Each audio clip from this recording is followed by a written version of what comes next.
Moving on to customers then, you alluded earlier on that I asked you what you would want to change. You said, well, not really nothing about the vehicle. So the implication is that would be something about the company. And my experience and feedback so far is that people are very happy with the Grenadier, surprisingly so, considering how new it is. The complaints and issues that I've seen have been around the company itself, specifically communication, parts availabilities, not being able to get an answer in many views, people saying I've emailed, I've contacted, haven't got anything back, when I do, it's just fobbing off there. It's those sort of issues there. Now, I'm saying, I think a lot of Grenadier owners are very mature in the ways of business. So I understand INEOS is, in effect, a startup and they're willing to give some slack there, which I think is good. I haven't seen what I would term irrational complaints, which I have seen in other places, people just not understanding some of it. But equally, they do see through, if there is bullshit, they will see through that because they are often people who run companies, etc., so they understand things. So I guess what I'm saying is I'm saying that there's some room for improvement in communications and keeping people informed, etc. Would you agree with that? And if so, what's the plan? Yeah, in short, I would agree with that. I think that our ability to get people the right answer in the speed that they want it, I'm not saying that we're horrible in all cases. I think that there's been some really good examples, but there are areas where we are deficient. And perhaps what we need to do is, not perhaps, what we've actually already started to try to do here is where there's unanswered questions that have been lingering on, we've been trying to head those off with a little bit more direct response. No, that's not available yet. This is the reason why. For me, this is the classic, I'm sitting on the tarmac and I don't know why we're stuck here. Or the example that I use is, that classic, you're stuck on the tarmac.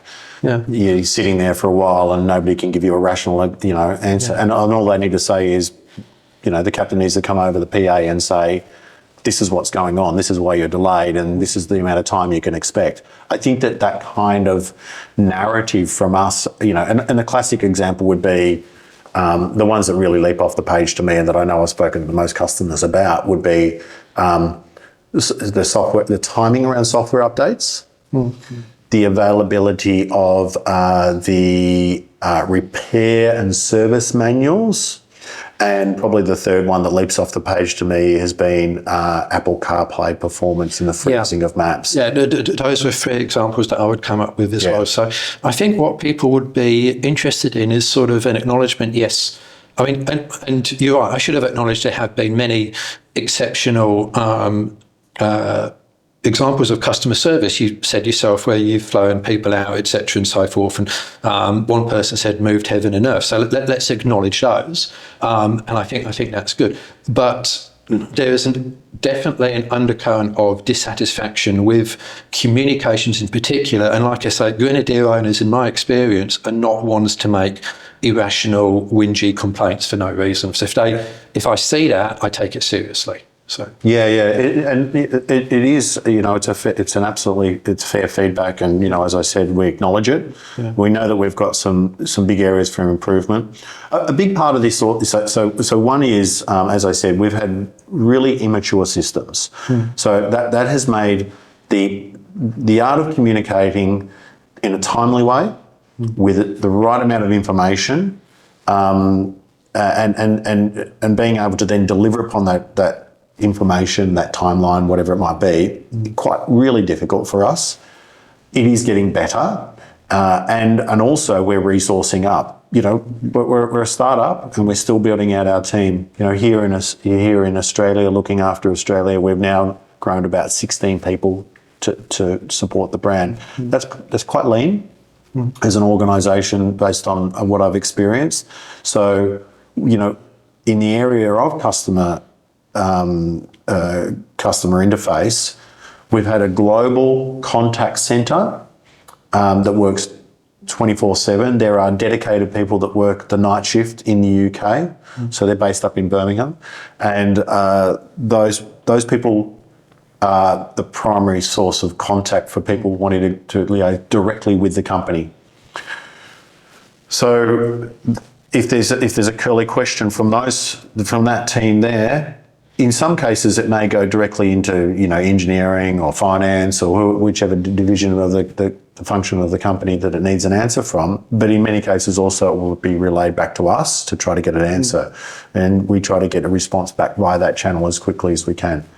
It's not always, and this is the thing, if the information is not available at the moment, they won't necessarily get the answer that they need right here, right now.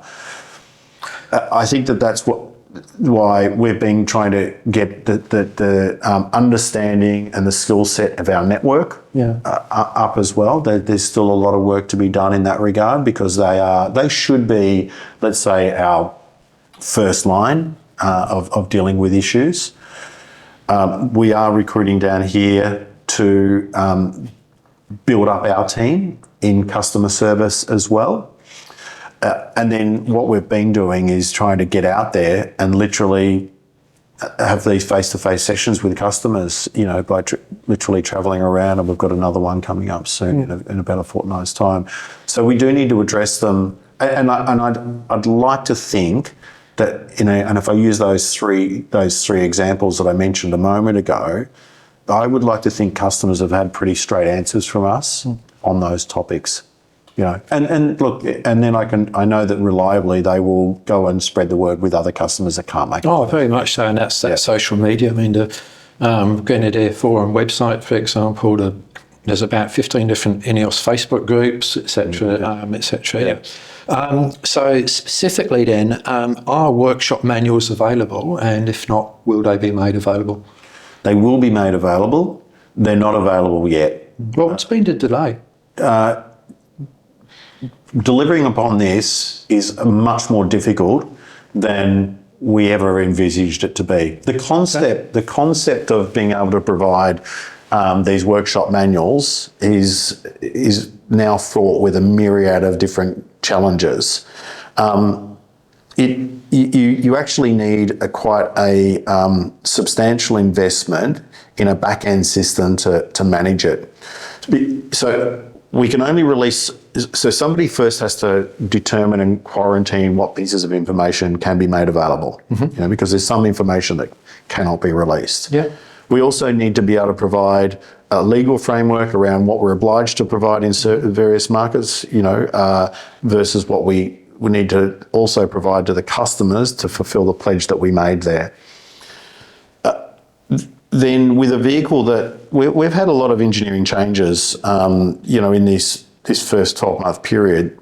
So we've got a fairly dynamic environment when it comes to the latest parts, part numbers, etc., and whether there's any work orders, etc., in place.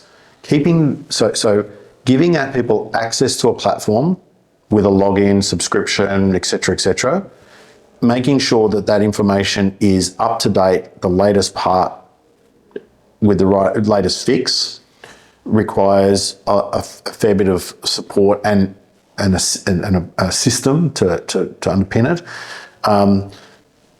Protecting our IP and creating that legal framework between what needs to be made available and what can't be made available, shouldn't be made available.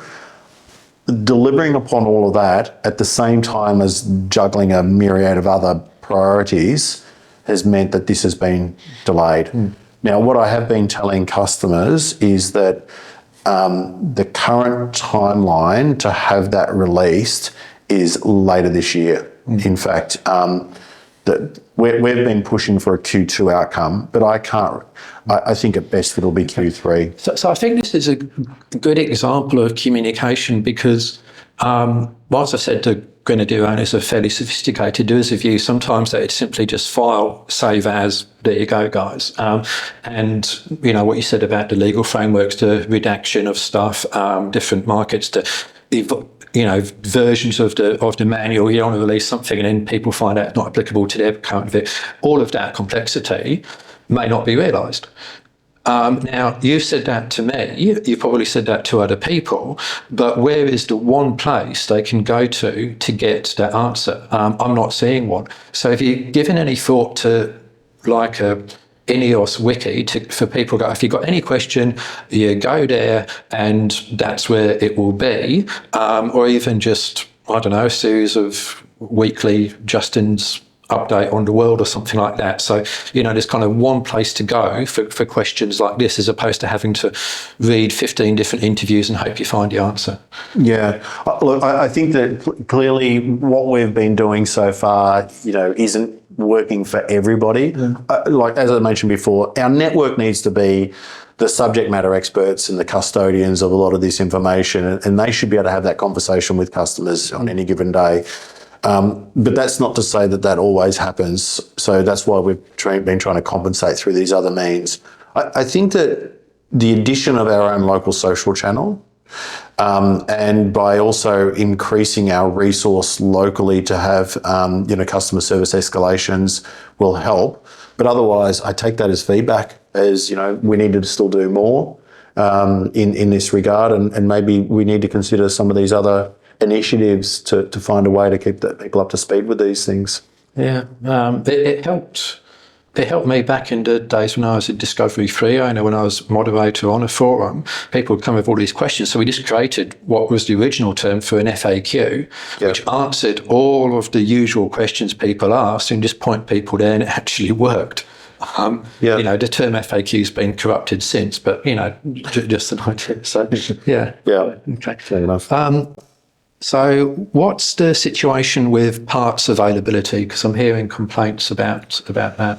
Yeah, well, that's an interesting topic. I would say that if anything, we're over if I look at it, from a balance sheet point of view, we are completely overstocked. Like in 1 month, we had 37 containers arrive. And loading up our local warehouse, and anything that we haven't had locally, let's say the escalation process is to then pull it from our Belgian. That's the largest of our warehouses. There's 3 around the globe. There's Belgium, Raleigh, North America, and Melbourne, Australia, and we've been very focused on. That point that we discussed earlier around, an iconic and a well-established brand that's kind of developed an iconic reputation for parts availability, we have to overcompensate because for every story that I couldn't get my part, it will resonate and ripple out much harder and faster than the reality of another established brand. So we've tried to stock deep, and I had a classic example of this recently where somebody went quite public with regards to the availability of a part and said it took them, I can't recall it, maybe they said it took 12 weeks or something like this for the part. 12 weeks? It was maybe I'm overstating that, but they went public saying that. And I made contact with the customer and said, I've just looked at the ordering of this, and I had all the dates of the ordering. The parts took 6 days. They were parts. There was a part that was quite an unusual item, essentially a electrical item that had shorted and burnt out, probably through poor connection. But we didn't have that particular item here, and it was over, including a weekend, from door to door, 6 days. Now, we've got many examples where those items can be as fast as 4 days, drop shipped straight out of the Belgian warehouse when we haven't been able to fulfill here. And if we've seen that something's on back order and we can't get it quickly out of us or Belgium, as I mentioned before, we've been pulling them off a vehicle here, or we've been contacting our agent saying, you've got a service loan vehicle there, or you've got your demonstrator there, get it off that, we'll stick the other one there, it'll be there 2 or 3 days' time. Yeah. Do that. Yeah. Keep the customer mobile. Yeah. And we do have service loan cars out there at the moment. Like, I think that we've probably got about just shy of 40 units of service loan vehicles. 40 units? Spread out. That's a lot. Spread out around the country. So that's where, we've tried to, provide that level of if we've got a VOR or somebody that needs their vehicle in for more than for an extended stay, then we put them in those vehicles. So, but then when we did I'm not saying that the customer's perspective was wrong. It's just that they didn't have the detail of what had actually happened. Mm-hmm. And I think that what we saw there is when I sort of broke it down into the components of the timing. The time that it got to the agent, the time that the diagnosis work was scheduled into a workshop. It seemed that it wasn't prioritised in that particular case. Then when the diagnosis work was done, it took a bit of time.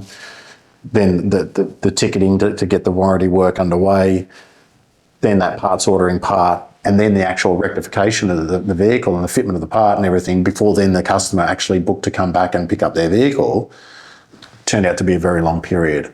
Yeah, but the actual part wasn't the bottleneck, is what you're saying. No.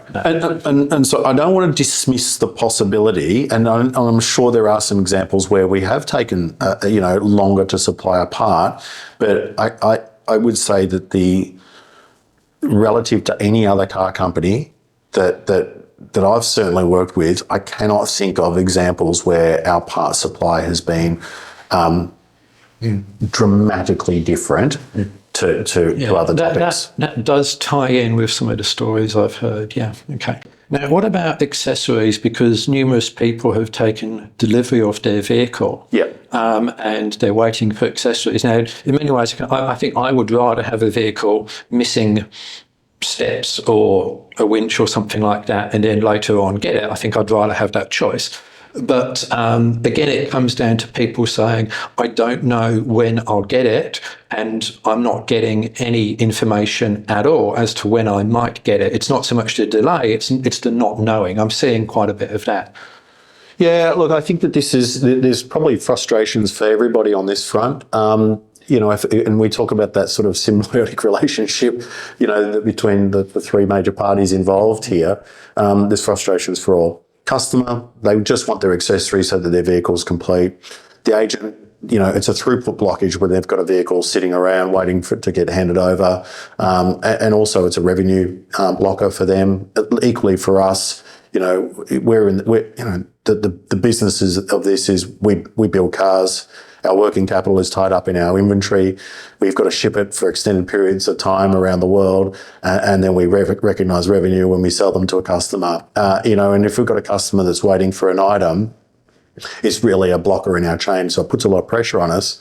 We want them to pick up their car and take it. Yeah. Now, I can understand why they would want their item. The biggest delay that we've had on accessories was picnic tables. Earlier on, it was roof rack, yeah. We've got a bunch of people that want the 3/4 length roof rack that just hadn't been available, so holding out for it was kind of waiting for a part that hadn't been released. There might have been some side steps as well earlier on, but I can say that we've got oodles of bull bars, oodles of side steps, oodles of rock sliders, quite a lot of roof racks in stock now. So, but rear picnic tables, which is the most common complaint. I personally don't think it should be a showstopper to handing over a vehicle. No, I don't think so either. And that's not the point. It's the not knowing when. I don't think anyone would say, I'm just going to not take the car because of that. Yeah. It's the not knowing. The take rate on this is where it stems back to. The take rate on rear picnic tables is infinitely higher than we ever planned and set up with that supplier. I think that they only produce, and I don't know the exact number, but they might produce 100 a week, for example, and we need to be providing 500 a week. But that's not a surprise to me, because if I look at the aftermarket, there's so many aftermarket picnic tables available for any car with a barn door. It's a really common mod. I've made them myself when I had a Pajero, for example, and a Defender. It's not surprising. So, but yeah, that's and look. I think that in general, I can't think of any other accessories now that we've got massive delays upon other than picnic tables. But we'll get those. We'll make sure that everybody's enjoying their picnic before long. Good. All right, now some specific ones. The cargo barrier. There's Australian Standard 4034 states that there should be the cargo barrier should stop something of a diameter of 32 millimetres. The INEOS, I don't know if I'd call it a cargo barrier or not, but let's use that term, has a mesh greater than that size, so it cannot be compliant with 4034. Why not? Or is it not sold as a cargo barrier, or what's going on there? So that is it comes through as a standard. It's a non-mandatory standard. It's a recommendation by industry, and we've ensured the compliance versus EU ECEs, and that's the item that we offer. We're not on our own in this regard, we consider it to be a safe device for doing the job of keeping stuff in the back. Okay. Yeah. Can it be shifted, because I'm not quite clear with this, can it be shifted from the forward position to the rear position? Because I've seen that there are, in fact, positions at both forward, just behind the front seats and just behind the rear seats. Can it go in both locations? There are two different types of. Sorry, there is a location behind the first row, and there is a location behind the second row, but the barriers are different. Yeah. So you've got to buy a different barrier for each. There's essentially three on offer from us. There's a barrier that suits a two-seater vehicle, which is let's say it's a full-length barrier that goes behind the first row. There is the barrier that goes behind the second row that basically comes down to the height of just below the height of the second row backrests. And then there is a cargo net option, which goes in the location of the first row, behind the first row barrier, and stretches out, but it's not a rigid metal. So if I've understood that correctly, you've got one cargo barrier for the forward position and another one for the rear position. Yeah. And then you've got the cargo net, which can go in either. Yeah, that's my understanding of the configurations, to the best of my technical knowledge. That's fine, And then with the 4034 standard, there is no legal requirement to be compliant with that. So you're not, but you are compliant with the EU standards. We would comply with the EU standards. Right. Yep. Yeah. Okay. OBD2 scanners. I'm hearing that people cannot reset fault codes with OBD2 scanners. I've heard one person that can, but he's one of my patrons has got a petrol in the US. He says he can do it with his scanner. I'm hearing people in Australia, including the guy that sells more full drive scanners than anyone else, that they can't do that. So are people able to reset fault codes using OBD2 scanners?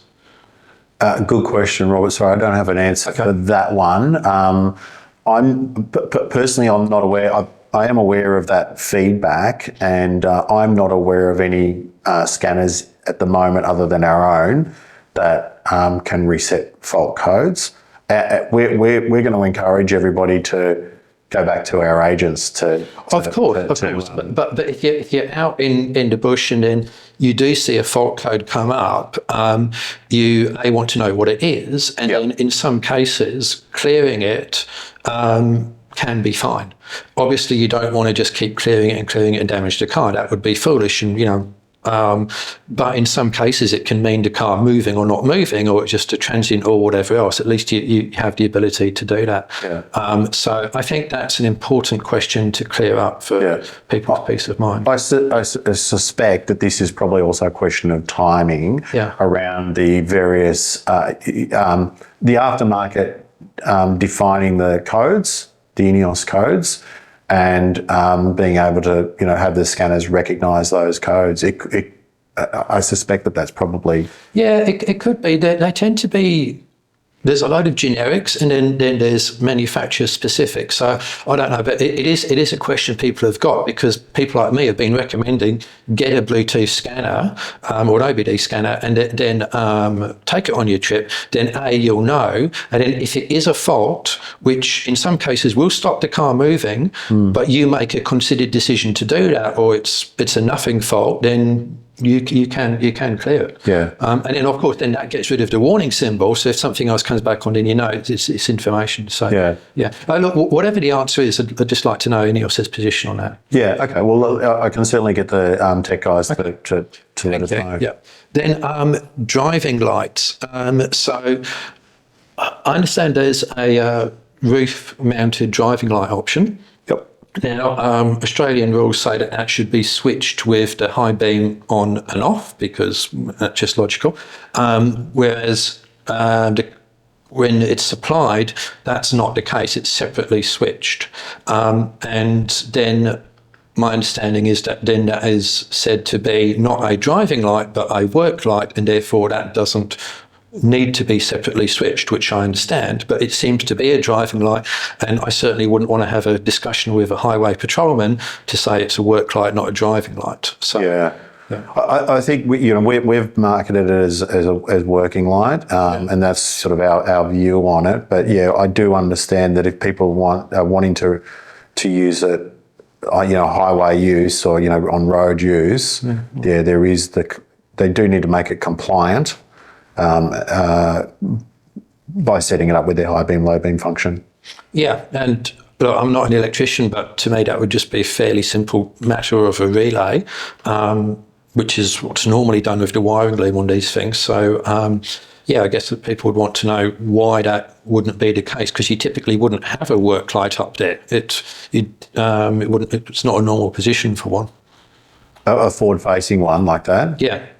Typically wouldn't be. I think that there's lots of, I guess, people, if they're really off-road or in a working environment, where it's not going to be on, whether it's private property, on forestry, mine site, or in the outback, then we would see the application of it as a working light being appropriate. Yeah. And we've certainly seen customers fit them not only forward-facing, but side and rear-facing. Side and rear, yeah, absolutely. Yeah. Those would be work lights for sure.